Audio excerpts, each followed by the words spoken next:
the Tinatalks show community voice.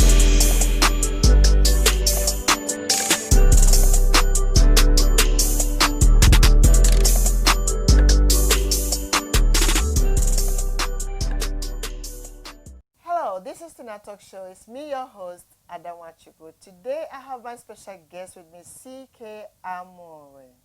She's an artist. She will be sharing her journey with us. Like I always say, people want the finishing product, but understanding how the product was made and the journey, the effort, that is what she's going to take us through today. Her journey of becoming an artist, a rapper, a singer. CKAmore, thank you so much. It's a pleasure having you come on. Thank you, Ada, for having me. I'm so excited to be here. It's a pleasure, I have to say, to have you come here to share with not just myself, but with the world, a few things about yourself. Now, people know they watch the video clip, which the audience are going to have opportunity to see snippets of, of what you're all about. Now, but before that, what does music really mean for you? For me, music is it's an expression of art. So it's a way for me to just express any mood that I feel at that time. If I'm extremely happy, if I want to, say something aggressive, if I want to say something, sometimes you don't want to say anything, you just want to have some fun and you just want to make something based on fun. So for me, music is really just about the expression of art. I found that, whether it's the words that you create or the beat or just a vibe, you have a fan somewhere in the world. I know so many people, like family and friends, that create music and they just have it on their laptop at home. Yeah. And for me, it was never like I said, as soon as I make something, I'm just going to put it out into the world and just let the world see and judge it for themselves. No procrastination. Yeah, it's art. So exactly. There's no right or wrong. Right, that's how I feel. It's like fashion. I don't think there's right or wrong. Depending on how comfortable the individual feels about it, you wear it. It's an expression of your art. So for me, music is art. It's an art form. For you. Yeah. Can you tell us a little bit about how you grew up? Would you say that music was something that you were born, or when did you start to notice that you've got this in you? To be honest, I ran from music for a really long time. Yeah. So I grew up always loving music. I remember my mum used to play James Brown and MC Hammer, and I would dance in the front room. And I have videos of I couldn't even speak 3-4 years old, and I'd play with the cooker and pretend to sing.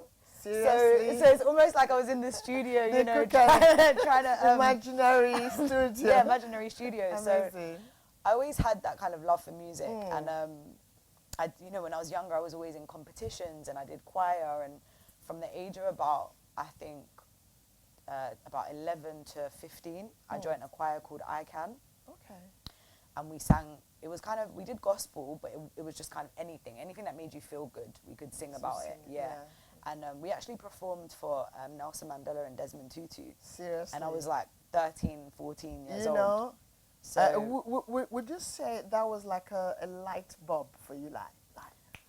I'm in front of this guy singing.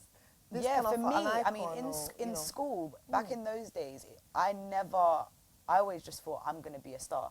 By 18, I'm going to have a record deal. Wow. I'm going to be a huge singer. I used to sing back then, so I used to do real kind of singing, Wow. So yeah, that was kind of what I thought the dream was going to be.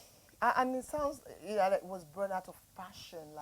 There's this thing about, because pretending, that the cooker is a studio, it shows that it's an inbuilt. Yeah. You understand?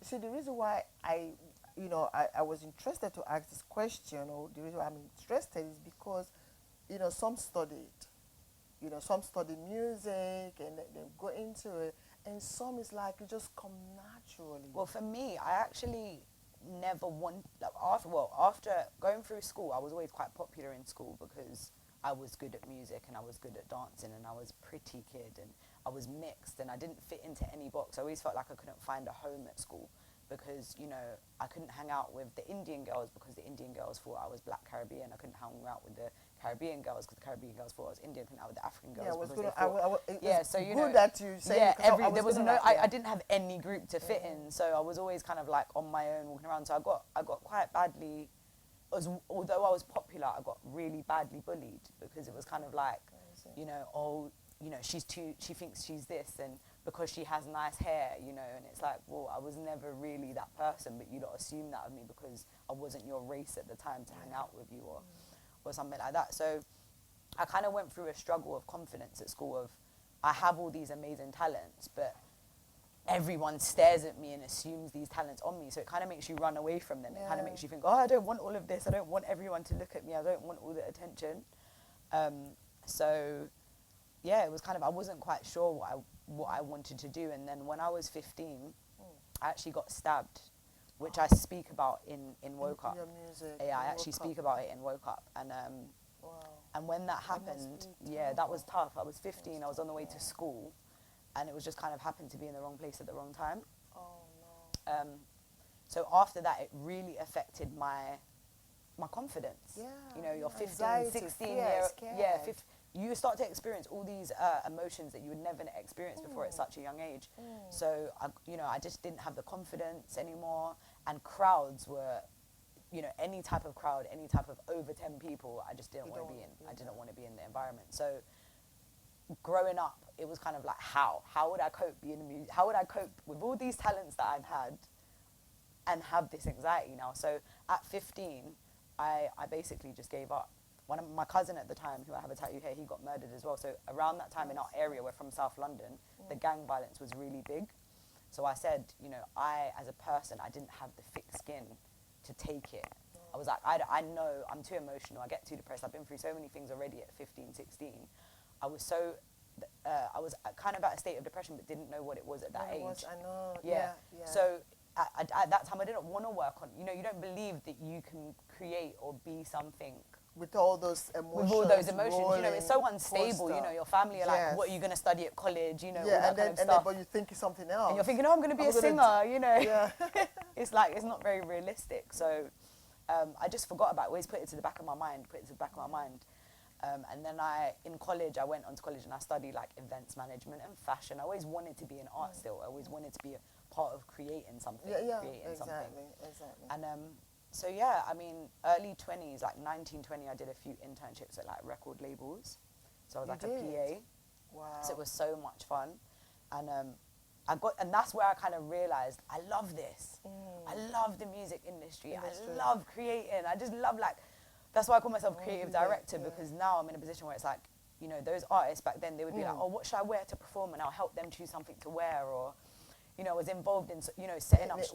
That kind of, in that environment. Yeah, you're in that environment, you know, you're booking studio for this artist with this amazing producer, and, you know, you're the one that's making the phone calls, and, you know, I was a part of the creation of it. So I loved kind of being behind the scenes, and I felt like finally, you know, I had kind of found my place. Wow, amazing. So I did that for a few years. Amazing. Yes, hearing your story so far, you know, it's quite touchy, I have to say, and very brave for you that even in the process, even in that moment of going through that, there was something there, you know, that you didn't allow what happened to you, you know, to kind of determine your future. You're able to kind of like pull through it. You know, at the age of 15, being stabbed and being bullied and everything. Yeah. How did you manage all this, especially the bully, how did you break through these emotions and still go on to fulfill this ambition of music or this passion? I think my mom is a huge inspiration to me. She's really independent, and she's one of those people that if I've ever visualized or dreamt something, my mom will tell me I can achieve it. Nice. And to me, that was that was just the most amazing thing growing up, to have a parent that whatever you went to them and said, you know, I could go to my mom today and say, I want to be a model, and go tomorrow and say, I want to be a singer, and whatever it is, she'll be like, okay, so how do we get you there to do this? So I think for me, that was what pushed me. You know, even when I did all the PAing and I was, you know, behind the scenes, I got to a stage again where I was unhappy, and I was like, this is not my purpose, you know, running around for all these people in the music industry and be surrounded by men all the time. This is not what I want to do, you know. So again, I decided to go traveling for a year. I said to my mum, I just want to leave. I'm fed up, you know, I've saved money, I want to go away. And I did, and I just went and explored And all of that is my mum. From when I was young, my mum always gave me the independence. Like, she used to always send me away with my aunties or in the summer holidays because she didn't want me to be in London because, you know, I grew up in South London. Like I said, there's a lot of gang stuff that goes on. It's not terrible, but, you know, if you're a kid and you're out there, you can get involved by accident. Yeah, by accident. That's exactly the same that happened to me. So, yeah, she always kind of was like, oh, I'm going to send you to America. I'm going to send you to Guyana. I'm going to send you somewhere. So while that was happening, you were building confidence. Yeah, so that was quite. I was lucky to always have kind of my mum as my number one fan. Like even now, you know, with whatever I do, she was always in my corner, supporting me. So I think, you know, when I went traveling for a year, I was really kind of lost. So I came back to London and was like, what do I want to do? And when I came back to London, the depression hit me hard. And I was like mid-20 and I was like, wow, this is what I've been carrying for so many years. And at that stage, I was suicidal. And my mum couldn't understand that. I remember my mum came to my house one day and she said to me, you know, she's had a go. She was like, what's wrong with you? Acting like you don't even want to survive. What is wrong with you? And I said, I don't. And she just stopped. And it was like from that day, our relationship changed because I had to sit down. I think that was, it sounds to me, you know, that was coming from, you know, a mother who is hurting, seeing her child going through that. Even when we would expect them to, like, you know, be compassionate and understanding, but that screaming and shouting, why do you want to do this to yourself? Because you saw I did everything. You know, you've achieved so much. It comes from a place of fear. Yeah. I think it came from a place of fear, and that was her way of expressing it. That is what I see. That is what I see there. You know, because you know, one of the things in life, things like this, we need people. That one person. Yeah. You know, at some point they break down as well, but we always need to have that one person that would come behind and kind of like give us that a little bit of push and encouragement. Now, all those experiences that you have, you know, yes, you were running around trying to help other people. Would you say you learned something from that? Was it like a platform for your latest music? Yeah, for me it was, I think when you get to a point in your life where you're really low and you kind of feel suicidal, you feel like you don't want to keep going, you search for things, you know, what is my purpose? What do I, you get, you know, when you're there, you don't even enjoy doing anything. I didn't enjoy anything, you know, I didn't enjoy having a relaxing bath. I didn't enjoy anything, no TV shows, nothing. So it was kind of like, at that time, what you reach, I was reaching, what do I enjoy? What do I enjoy? And my brother, actually, one of my younger brothers, he actually said to me, music. Tarish, you haven't done music since you were 15. You haven't done music in years. Because he knew you from the past, you've got this and thing in you. He knew, you know, before you went through the most traumatic experience, which was my first traumatic experience, you used to do these things to give you joy, just to give you release. Yeah. So why now, you're at the lower than low, why don't you just try it? Just try it. That's what he said to me, just try it. Just try it. And I was like, no, I'm not doing it. He said, I'm coming to your house today, we're going to do it. You're going to do it. You're going to do it.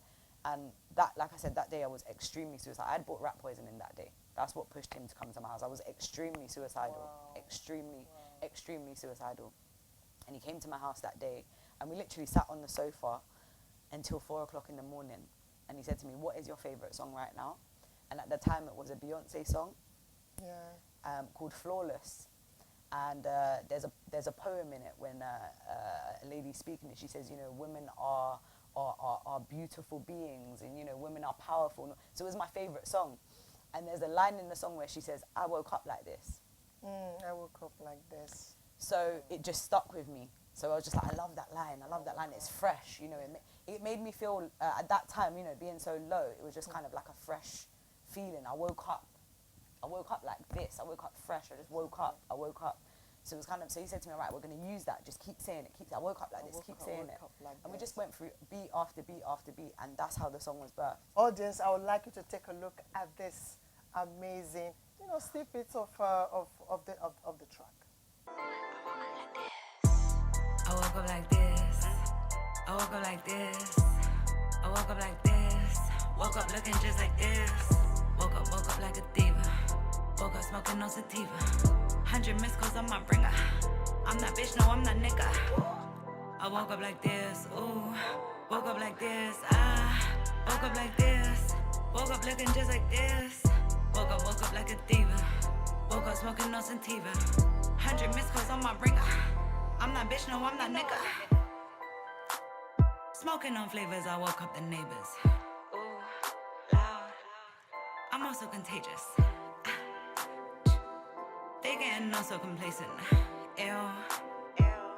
Wouldn't let them sleep in my basement. Woke up this morning, I feel so amazing. Thank the Lord for his greatness. I pray he protect me from all of my pagans. All these bitches scheming on me. I done found all these new haters. People didn't wanna help me. Now they want all of these favors. Motherfuckers tried to kill me, but I'm still here. I'm still me. Bitch, I still flex. I got real hair. I'm still red, so they still stare. But I'm still here. I'm still whoa, whoa, whoa. CKAmore. Whoa, whoa. Whoa, CKAmore. I thank God I woke up, my feet on the floor. My third eye is open, I see through it. Ooh. Whoa, whoa, whoa, CKAmore. Welcome back. As you have seen the clip of the video from CKAmore, she's going to tell us more about it. CKAmore, we've just taken a look at, your latest track out. Can you tell us about this, the background of this track, this particular Woke Up? Woke Up was inspired by my 15-year-old self. I used to sing and I wasn't confident with my singing voice. Okay. So I said, I'm just going to rap. So it was kind of emulating all the struggles that I had been through and what had helped me cope and, just talking about some of my experience. So, at the time I was smoking a lot. So, I was like, yeah, I'm going to make a song about weed and, like I said, yeah, exactly. Exactly what you know. So exactly, that's what I was going through at the time. And so it just kind of came from that. It happened all really quickly, actually. With Woke Up in particular, it was written in one night, and then we went studio within a week to record it. And actually, when we was in the studio, it was amazing experience. I was, like Insta story, your Insta story. So I was just like Insta storying at the studio, and a DJ DM'd me and said, "Who is that? What song is that?" And I was like, "Are you kidding me?" I was like, "What?" I was like, "It's me." He was like, "Send me that song now." And I was like, "No, I'm gonna send it to you." So I sent it to him, and he's like, "Send me the clean edit, send me the radio edit." I didn't even know what that was. I'm sitting there like, "What is a clean? What's a radio? What is a radio edit? What do you mean?" That is, you're born to do it. Right, so you're born to do it. You don't even understand it, but you're just doing it. So he said to me, "If you don't know what radio edit is, just send me the song. I'll make it myself." So the DJ made the radio edit himself, and he put it on Represent Radio. His name's DJ Pharaoh. Big up DJ Pharaoh. Yes. And he basically put it as like a Powerplay. So it was like a song that was like on a requested playlist, and it became the Powerplay on Represent Radio for 5 weeks in a row. And like I said, because of how I was feeling, at that time I was getting to know God as well. Yeah. And I said to myself, if this is what I'm meant to be doing, give me a sign. I need to know, because I'm at the end of my tether with life, so I just need to know. And it becoming the Powerplay 5 weeks in a row. I was like, we've got to make a video. We've got to make a video. We've got to do this, and that was actually 2018 that happened. So 2018 was when Woke Up originally came out, and all of that kerfuffle. And so then we kind of was like, let's start making videos, and we did all of that. And then I went through a transition where, music ran, people started to become interested in the music, and I didn't feel like I was ready. So I just took a step back and said, let me prepare myself, figure out who I am, and that's, we've re-released Woke Up now in 2020, and the feedback's been amazing. It's been really good. And I feel like, I've added a little bit to the song, and the song now has a second verse, which emulates a little bit more about me. Before it was just a freestyle, the original. I'm really happy. And the visuals, I'm really grateful where I'm at now. Yes, I was just going to say that where you are right now, this is actually the reason why I do what I do on Tinatalks show. It's not about the end product. It's how did it start, they started.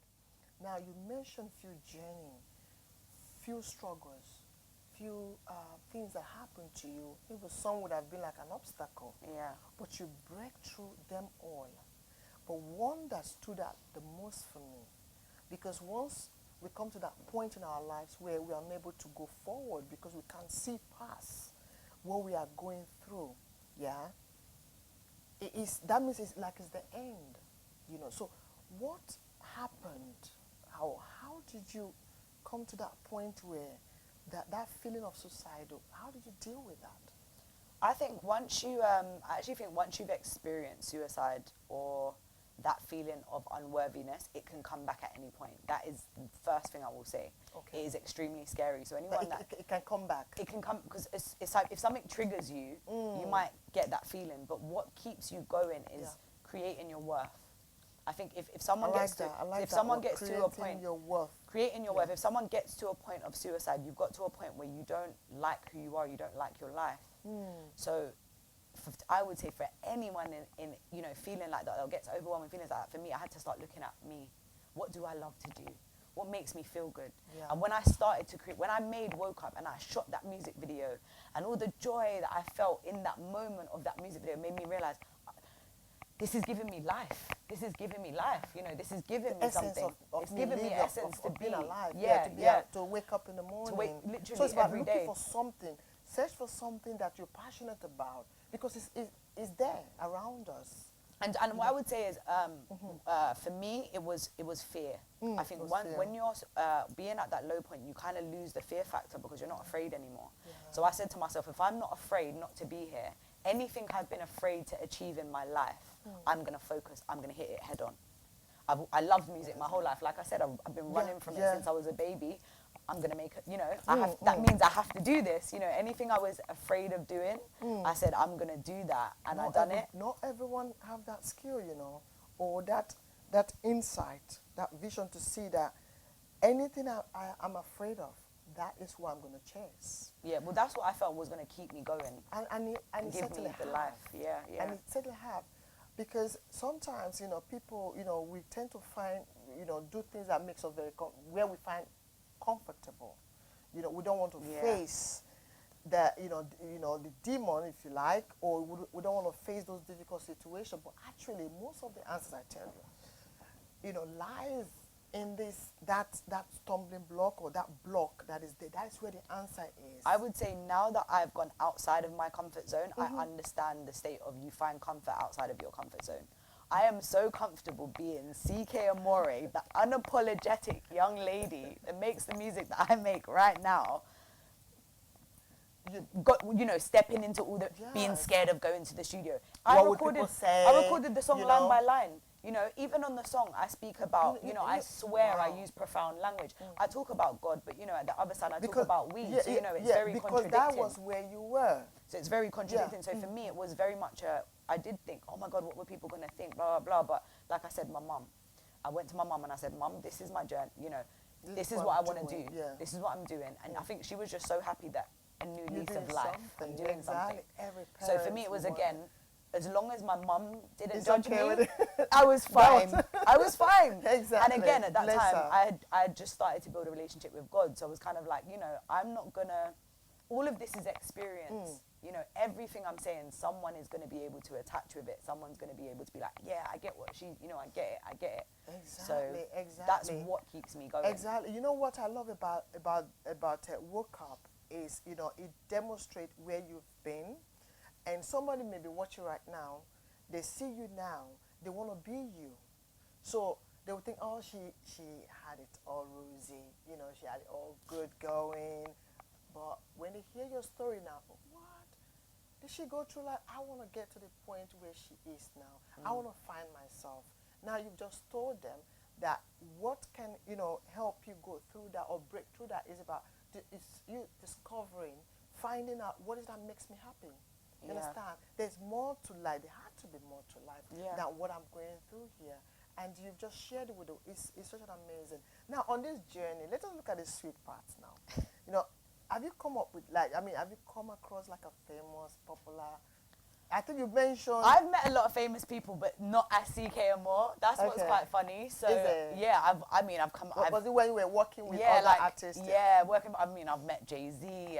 Rihanna knows who I am. Rihanna actually... Seriously? She actually fancies me. She came up to me one day and she pulled my hair and she was like, oh my God, you're so beautiful. No, you're wrong. And I was like, oh my God, Rihanna said I was the Kardashians, I've met them. How was it like? Yeah, I mean, you know, they're just normal people, isn't it? think so? You know? I mean, not them. You know, they're so rich, but money wise. yeah, the money, But it's crazy. The one celebrity that I will say is the same person, whether they're on camera or not. The only person that I've met is Will Smith. Will Smith, what you see in Will Smith in the movies, in his vlogs, in any, Will Smith is always Will Smith.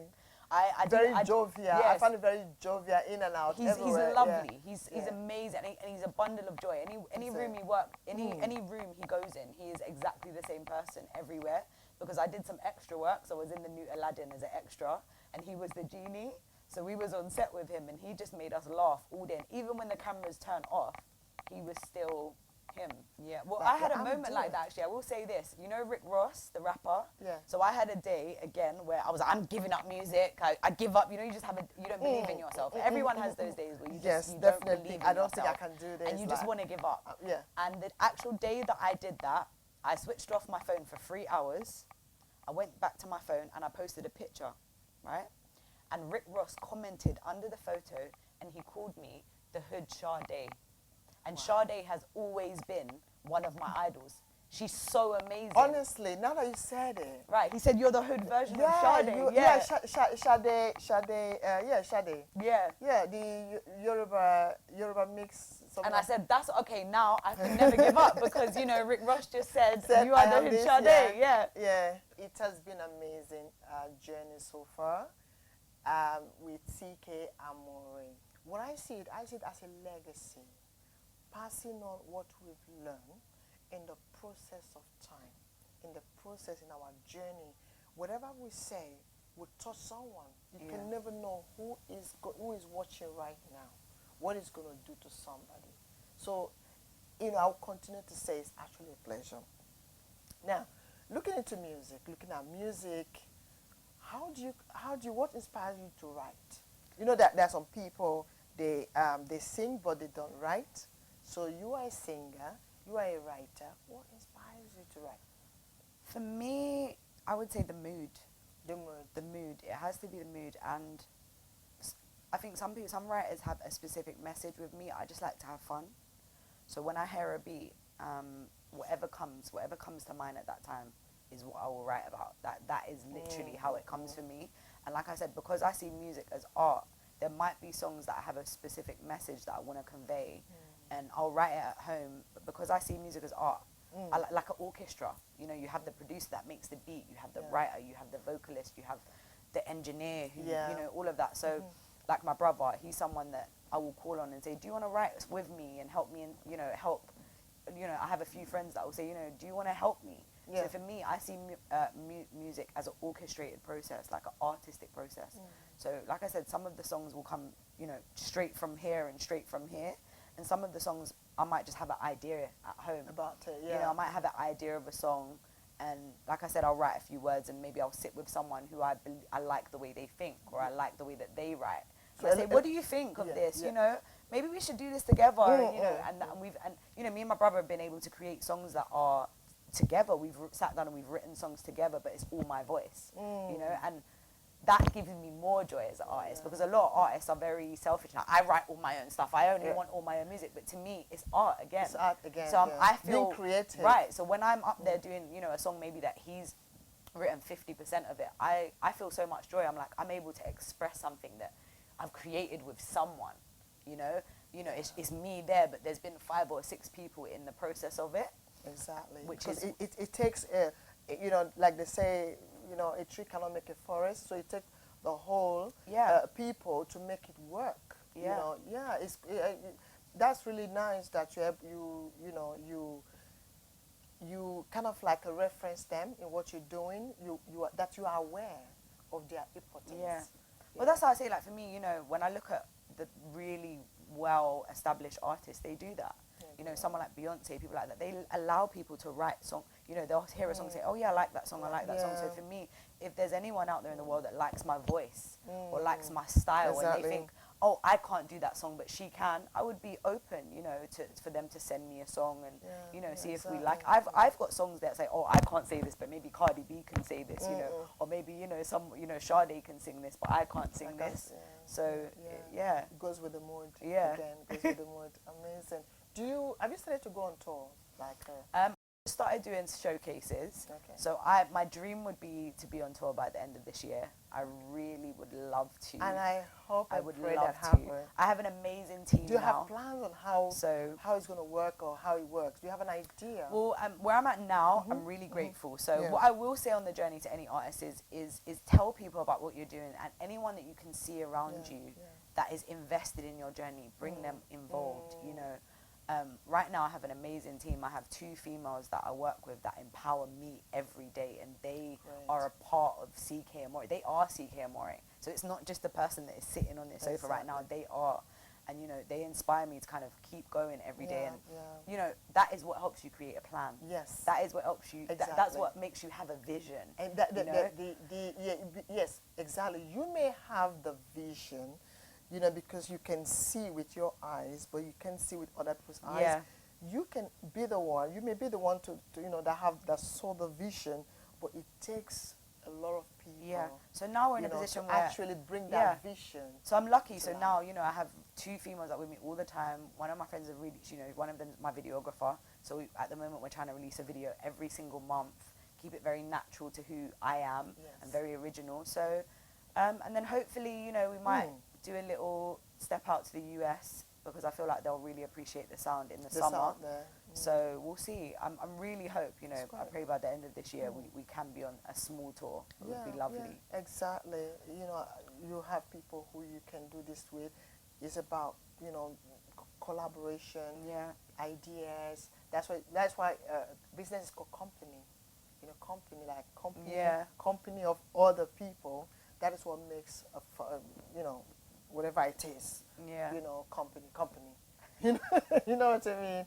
And if somebody wants to find your music, or get in touch with you, how can they do that? So at the moment, my music is on all musical platforms. So Spotify, Apple Music, or everywhere. It's streaming everywhere. Did you hear that? Just try. So you can find CK. I love that name. Is that an abbreviation?